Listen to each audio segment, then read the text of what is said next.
किसी ने सही कहा है, समय को पर लगे होते हैं पर नहीं लगे हुए होते। देखिए ना कैसे लगे हुए हैं। अभी मैं आपसे सावन की शुरुआत होने की बात कर रही थी और आज हम उस जगह पर पहुंच गए हैं जहां सावन पूर्ण हो रहा है। 1 अगस्त शुक्रवार को अष्टमी है और अष्टमी तिथि जो है वो है समर्पित होती है माँ दुर्गा को। मैं आपको एक बात यहाँ और बता दूँ कि 9 अगस्त को सावन संपूर्ण हो रहा है। किसी ने सही कहा है, आलस से बढ़कर कोई इस दुनिया में रोग नहीं है। सोचता हूँ, करता हूँ, देखता हूँ, विचारता हूँ, करते करते तो पूरा सावन ही बीत गया। अगर अभी भी आपने महादेव की पूजा नहीं करी तो कब करेंगे। 1 अगस्त शुक्रवार को अष्टमी है। 1 अगस्त को अष्टमी क्यों मना रहे हैं? हिंदू धर्म में मासिक दुर्गाष्टमी को खास अहमियत दी गई है।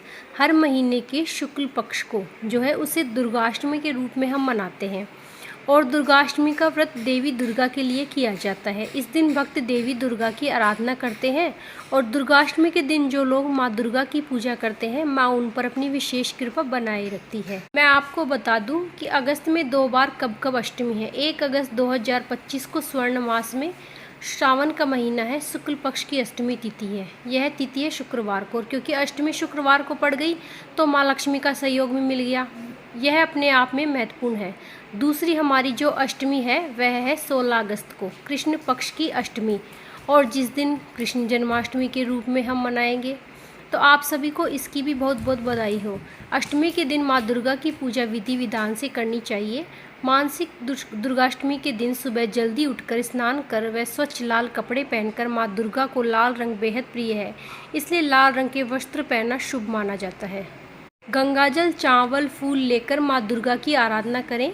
व्रत का संकल्प लें। व्रत नहीं कर सकते तो केवल पूजा का संकल्प भी ले सकते हैं। माँ दुर्गा को जल, दूध, दही, शहद, चीनी, घी, गंगाजल से अभिषेक जरूर करवाएं। माँ दुर्गा को लाल चुनरी, रोली, कुमकुम, अक्षत, लाल फूल, माला, धूप, दीप, नैवेद्य अर्पित जरूर करें, जिनमें सिंदूर, रोली, चंदन, तिलक जरूर लगाएं। 16 श्रृंगार का सामान तो अर्पण जरूर ही करें। स्वयं भी 16 श्रृंगार करें। दुर्गा चालीसा, दुर्गा सप्तशती, सिंध गूंज, स्तोत्र, देवी कवच का पाठ। दुर्गाष्टमी पर हवन करना बहुत शुभ होता है, इसलिए इस दिन हवन विशेष रूप से किया भी जाता है। आखिर में माँ दुर्गा की आरती करी जाती है, माँ के भजन गाए जाते हैं। अगर हो सके तो इस दिन हवन जरूर करें। हवन कुंड तैयार करें। हवन में घी, तिल, गूगल, लोबान, अन्य हवन सामग्री का प्रयोग करें। माँ दुर्गा के मंत्रों के साथ जाप करते हुए हवन भी करें। हवन के बाद माँ दुर्गा की आरती करें। हवन का धार्मिक महत्व है। हवन करने से घर में सकारात्मक ऊर्जा आती है, नकारात्मक ऊर्जा बाहर भागती है।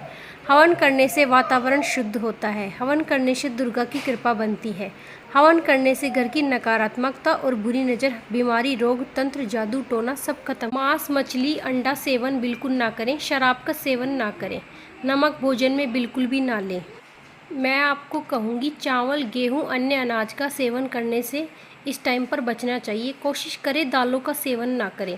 प्याज, लहसुन का सेवन ना करें। तेल का सेवन ना करें। घी में भोजन बनाएं और कुट्टू के आटे का या सिंगाड़े के आटे का या फिर जो साबुदाना होता है उसी का भोजन करें।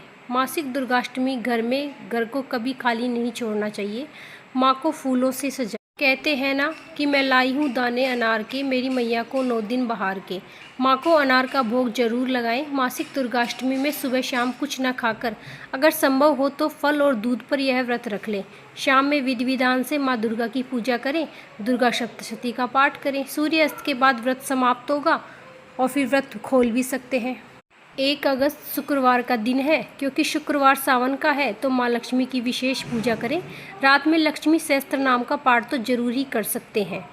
लक्ष्मी जी की पूजा करें। लक्ष्मी जी का नाम लें। लक्ष्मी जी को पुष्प अर्पण जरूर करें। लक्ष्मी जी को खीर का भोग लगाएं। चावल की खीर का भोग न लगाकर मखाने की, ड्राई फ्रूट की खीर का भी भोग लगा सकते हैं।